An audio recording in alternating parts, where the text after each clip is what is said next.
Continuamos con la clasificación de funciones y en este video vamos a ver en qué consisten las funciones pares e impares, así como otra clasificación también muy importante de funciones que son inyectivas, suprayectivas y biyectivas. Entonces, comencemos viendo qué es una función par. Se dice que una función es par si al evaluar f en menos x, la función va a darnos igual a f de x de nuevo. La función va a ser impar si al evaluar la función en menos x, esta nos da igual a menos f de x. Veamos cómo aplicar esto en algunos ejemplos. Comenzando con la función f de x igual a 5x cúbica menos 6x, queremos saber si es par o es impar. Para esto entonces vamos a sustituir el valor de x por menos x o x negativa en la función original. Como podemos ver aquí sería 5 por menos x al cubo menos 6 por menos x. Vamos a hacer las operaciones que nos indican los exponentes. Cuando se eleva menos x al cubo, cuando nosotros elevamos un número negativo o una cantidad negativa a una potencia impar, esta sigue siendo negativa, entonces va a quedar 5 por menos x cúbica. Aquí aplicaríamos la ley de signos, menos por menos más, 6x.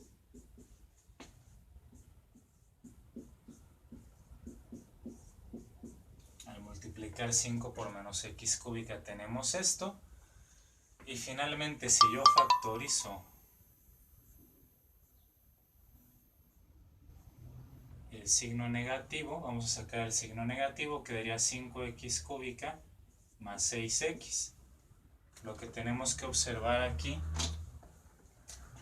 pues es que esto que está aquí adentro es igual a esto, que es la función original, o sea, esto es igual a f de x, y como tiene un signo menos antes, sería esto igual a menos f de x, dándonos así que esta corresponde a una función impar. Esa es una función impar que al evaluar en menos x, la función nos da menos f de x, o f de x con un signo negativo antes. Por lo tanto, es una función impar. Vamos con esta inciso B. Ahora tenemos f de x igual a 3x a la cuarta menos 7.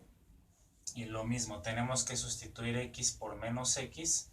Aquí está ya en color azul sustituido. Donde aparezca x por menos x, hacemos las operaciones. Al elevar un número negativo a una potencia par, por ley de signos se hace positivo. Queda x a la cuarta. Entonces positivo. Multiplicando esto sería igual a 3x a la cuarta menos 7. Y si observamos esta función resultante es la misma que tenemos aquí, hasta con los signos. O sea que esto vuelve a ser igual a f de x, a la f de x original. Y como es igual a f de x original, es una función, como dice aquí la definición, una función par. Vamos a ver un tercer ejemplo más. Ahora tenemos f de x igual a 2 menos x cúbica entre x. Lo mismo, vamos a sustituir x por menos x según estas definiciones para ver si es par o impar, o pudiera ser que ninguna de las dos. Entonces, hacemos las operaciones. Primero elevamos la potencia, menos x al cubo, va a quedar menos x cúbica entre menos x. Multiplicamos, menos aquí por menos es más. 2 más x cúbica sobre menos x. Y si nosotros, digamos, pasamos este signo hacia en medio, para ver la fracción de una forma más conveniente, este menos lo colocamos en medio de la fracción, y así sería más fácil de analizar esta función resultante. Tiene un signo menos antes, lo cual podría sugerirnos que es impar, pero tenemos que ver si esto entonces nos da f de x. Sí, veamos aquí, f de x es esta parte, Y si nosotros comparamos lo que está encerrado en rojo, esto y esto, vemos que no es exactamente igual, ¿no? Sino que hay una diferencia en un signo. Aquí es positivo y aquí es negativo. Por lo tanto, esto no es igual a f de x. Por un signo difieren, pero ya con eso pues no se pueden considerar iguales. Y entonces esta función no puede ser considerada impar porque esto no es f de x, y tampoco como es f de x es par. Es decir, que esta función no es par ni es impar. Entonces dijimos que esta es una función impar. Esta es una función par. Y esta función no es par ni impar.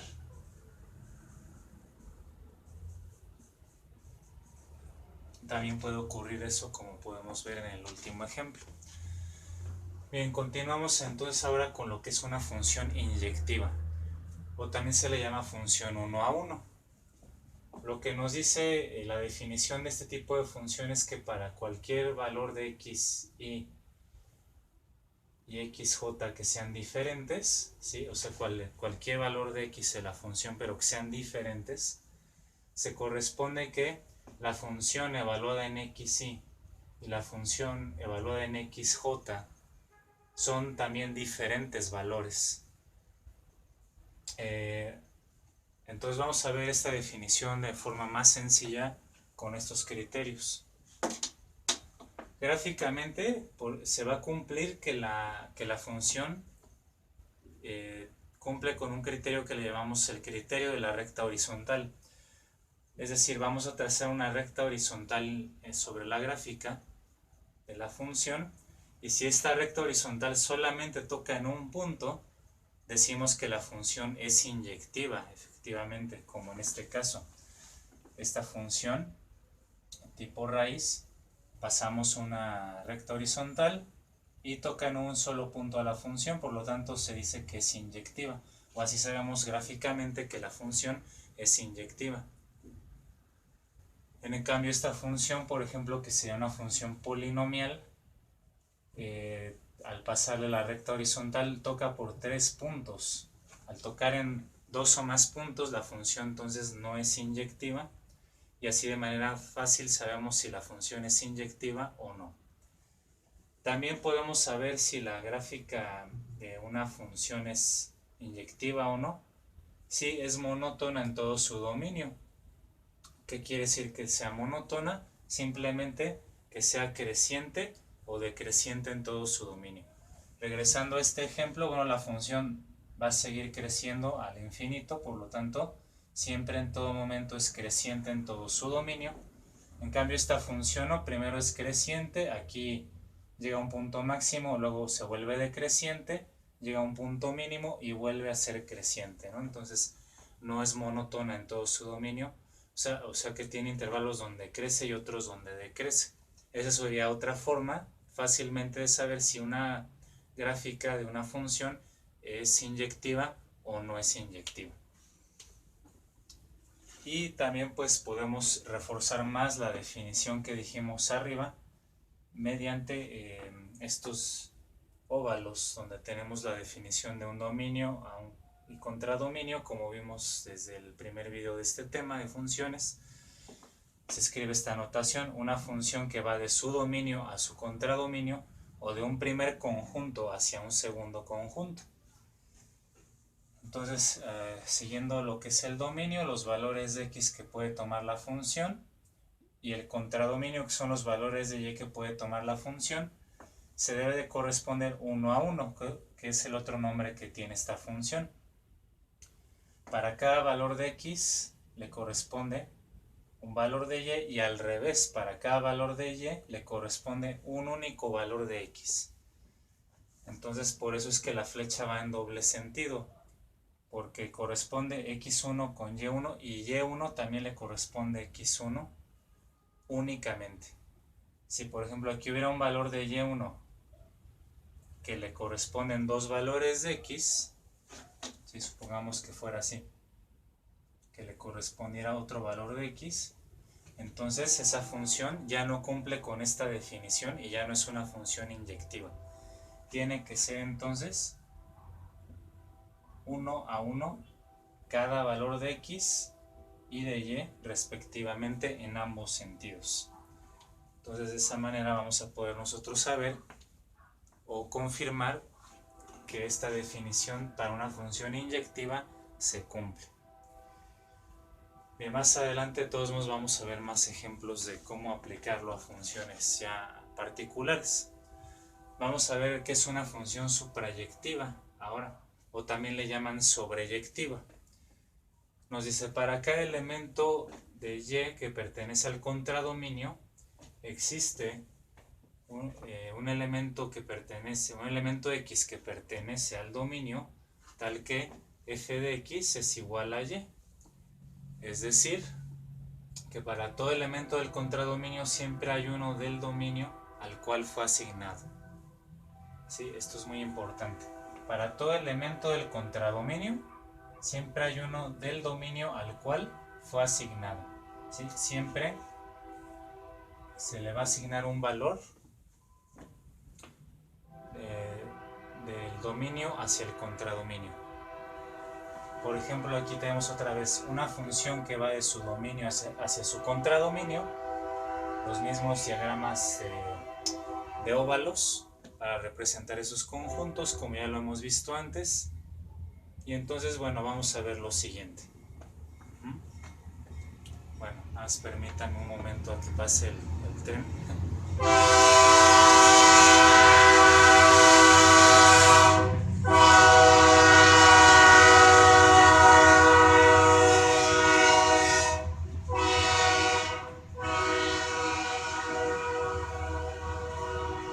Disculpa, tengo el problema de tener de vecino al tren y bueno, eso no es muy conveniente realmente, ¿no? Pero bueno, espero que no nos afecte tanto con esto, porque lo importante pues es entenderlo más que nada. Entonces, estábamos en que para todos estos valores del contradominio se le debe asignar al menos un valor del dominio. Por ejemplo, aquí para x, en este caso x1, y1 tiene asignado x1, y2 tiene asignado x3, igual el orden realmente no afecta en nada, que vaya en x1, y1, x1 con y1, x2 con y2, x3 con y3, igual el orden realmente no afecta, más bien depende de la función. Esto es algo general. Lo único que se tiene que cumplir es que se dé esa relación de que todos los valores de y deben de tener un valor de x asignado, y así ocurre. Cada valor de y tiene un valor asignado de x, aquí y1 tiene un valor asignado de x1, y2 de x3, y3 tiene asignado x2, aquí por ejemplo y4 tiene dos valores asignados del dominio, x4 y x5. ¿Sí? Aquí sí se pueden repetir. Es la nota que está aquí abajo, no importa si se repiten. ¿Sí? Puede haber dos valores de x o más, dos o más valores de x que tengan asignados un mismo valor de y. Realmente eso no afecta. Sigue siendo una función, nada más que para que sea suprayectiva, debe de cumplir con esto, insisto. Todos los valores de y o del contradominio deben de tener asignado al menos un valor de x del dominio. Vamos a ver este otro ejemplo, una función que va de su dominio a su contradominio, de esta manera. x1 tiene asignado y2, o y2 tiene asignado x1 más bien, y1 tiene asignado x2, y3 tiene asignado x3 y x4, pero vamos a observar que y4 no tiene asignado ningún valor del dominio, ningún valor de x. Entonces, aquí está la nota y4, y lo tenemos escrito para que sea más claro todavía. No tiene un valor asignado del dominio, como vemos aquí, no se le asignó ningún valor. Por lo tanto, pues ya no es una función suprayectiva, ya no cumple con esta definición. Ya hay un valor de y que no tiene asignado valor alguno de x. Por lo tanto, la función no es suprayectiva. Ahora vamos a ver gráficamente cómo se puede saber si una función también es suprayectiva o sobreyectiva o si no lo es.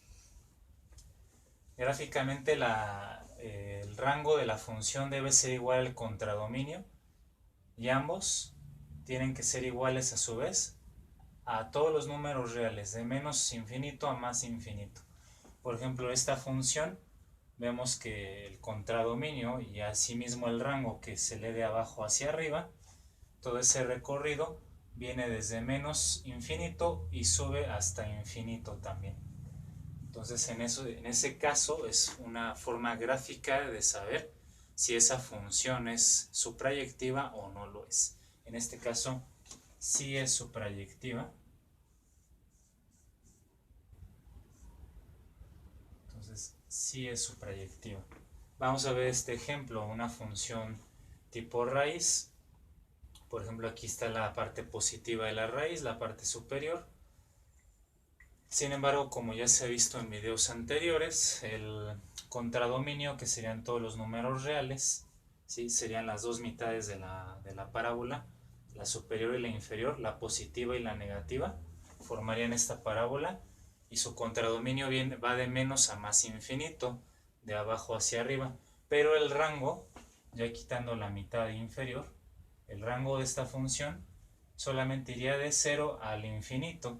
Por lo tanto, el rango es diferente del contradominio de la función, como ya también, repito, se ha explicado en tutoriales anteriores. Y entonces, cuando eso ocurre, cuando el rango es diferente del contradominio de una función, esta función entonces no es suprayectiva o sobreyectiva. Entonces, esta no falla con la definición de ser suprayectiva o sobreyectiva. No es una función suprayectiva.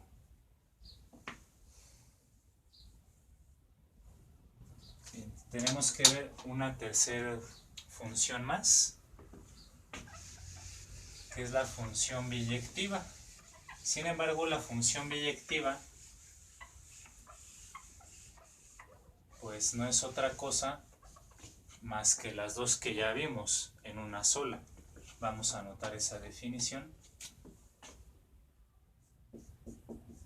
Para la función biyectiva, entonces se define una función biyectiva como aquella función que es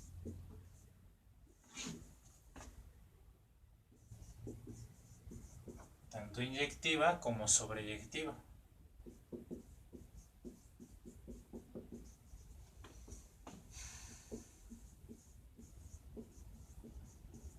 Sobreyectiva o suprayectiva, ¿no? Como se le quiera decir, es lo mismo. Entonces tiene que ser ambas funciones, inyectiva y suprayectiva o sobreyectiva al mismo tiempo. Si eso se cumple, se dice que la función es una función biyectiva. De hecho, el término o la palabra biyectiva tiene el prefijo bi, que quiere decir dos. O sea, por eso es que incluye ambas, tanto la inyectiva como la sobreyectiva.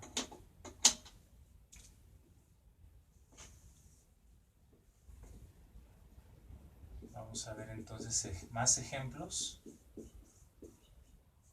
sobre esto, ¿no? Por ejemplo,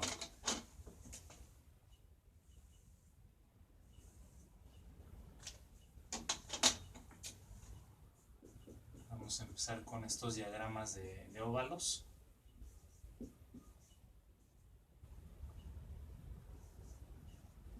Para que sea más fácil.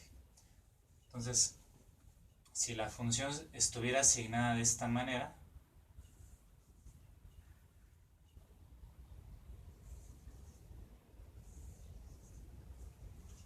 vamos a ver primero si es inyectiva, o sea que cada elemento de x le corresponde a uno de y, y cada elemento de y le corresponde a un único elemento de x. Y vemos que de acuerdo a las flechas, aunque estén en diferente orden, como les decía aquí, y lo mismo aplicaría para las inyectivas, de hecho, aunque aquí en la inyectiva yo lo puse en el mismo orden, ¿no? X1 con Y1, X2 con Y2 y así sucesivamente. Aquí, pues, igual eso no afectaría el orden. Lo que sí importa es que para cada valor de Y le corresponda un único valor de X, y eso es lo que está ocurriendo aquí. Para Y1 le corresponde X1, para Y2 le corresponde X3 únicamente, para Y3 le corresponde X2 únicamente, para Y4 únicamente le corresponde X4. Entonces es una función que sí es inyectiva, vamos a abreviarlo así, es inyectiva. Ahora vamos a ver si es suprayectiva. Simplemente tenemos que verificar que para que cada valor de Y del contradominio tiene un valor o más de un valor asignado del dominio de X. Y efectivamente, ¿no? Todos los valores de Y, que aquí en este ejemplo son 4, todos tienen un valor asignado de X correspondiente. De esta manera, como nos dicen las flechas. Por lo tanto, la función también sería sobreyectiva, y al ser tanto inyectiva como sobreyectiva o suprayectiva, es biyectiva. En ese sentido, esta función representaría una función que sí es biyectiva. Entonces, este es el ejemplo inciso A. Vamos a ver un ejemplo inciso B. Igualmente usando los diagramas de óvalos.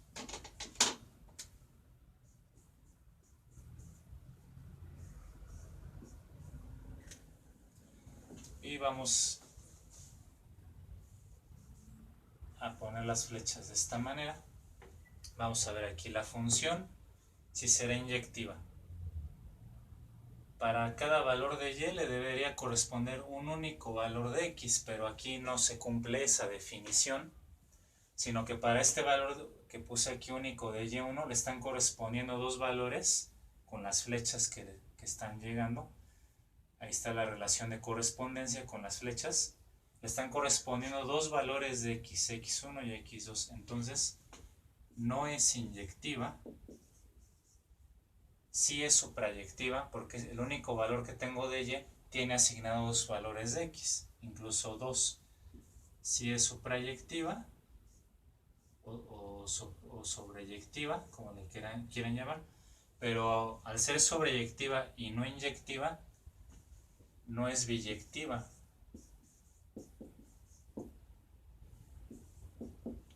Aquí sí, pero aquí no. Porque como ya dijimos, para que sea biyectiva debe ser tanto inyectiva como sobreyectiva, pero en este caso solo es sobreyectiva. Un tercer ejemplo. Con estos diagramas de óvalos.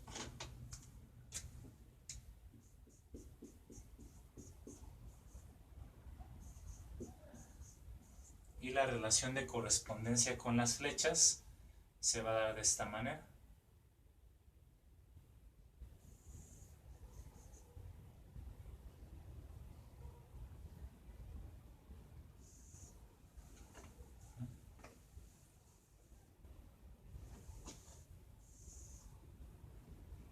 Entonces vamos a ver aquí qué pasa.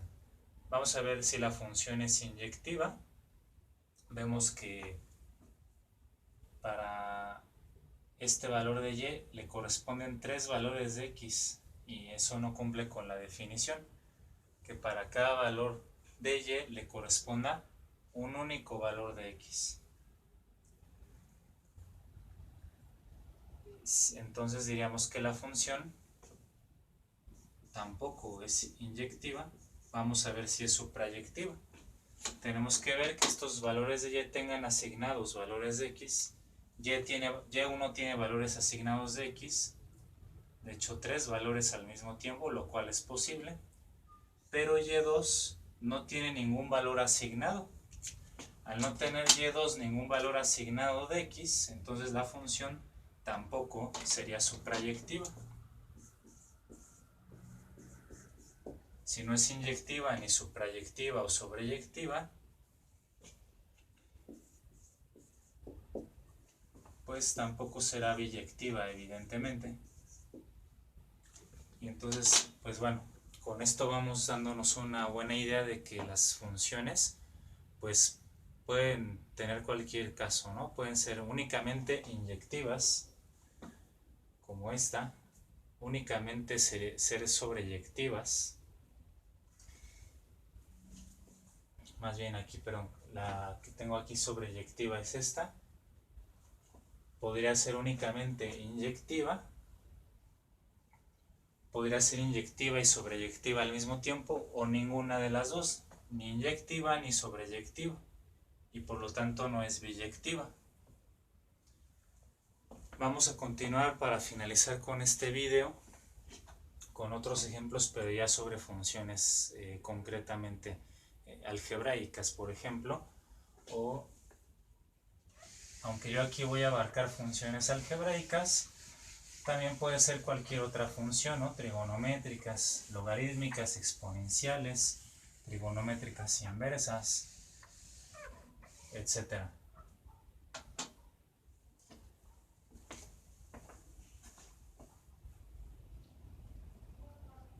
Entonces vamos a ver un ejemplo inciso D, pero ya con una función definida específicamente por una ecuación f de x igual a x cúbica. Si nosotros analizáramos la gráfica de esta función, trazáramos su gráfica, ¿sí? Tendríamos algo así, la gráfica de x cúbica, algunos valores antes y después de 0, y nos daría eso por una tabulación. Y lo importante es que queremos clasificarla como, vamos a ver si es inyectiva, suprayectiva, y por lo tanto si sería biyectiva o no. Bien, veamos si es inyectiva. Fácilmente trazamos entonces con el criterio de la recta horizontal, una recta horizontal, y la vamos a estar recorriendo de abajo hacia arriba, y si esa recta horizontal siempre toca en un único punto o en un solo punto a la gráfica, entonces habíamos dicho que por este criterio de la recta horizontal que la función sí es inyectiva. En este caso, como en todo momento tocaría un punto, únicamente en un punto a la función, es una función inyectiva. Vamos a ver ahora si es una función suprayectiva. Muy importante para reforzar lo que vemos aquí gráficamente. Entonces tenemos que ver que el rango y el contradominio sean lo mismo, pero que estos a su vez sean los números reales, de menos a más infinito. Entonces al ver la gráfica vemos claramente que efectivamente la gráfica al ir de menos a más infinito, de abajo hacia arriba, el contradominio coincide con el rango en este caso, y ambos son todos los números reales. Entonces, como esta condición se cumple, la función también sería sobreyectiva o suprayectiva, y por lo tanto, al ser tanto inyectiva como sobreyectiva, la función también es biyectiva, ¿no? También va a ser biyectiva.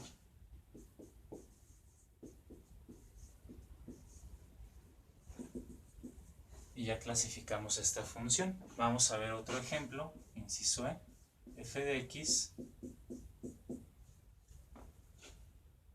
igual a x cuadrada menos 1.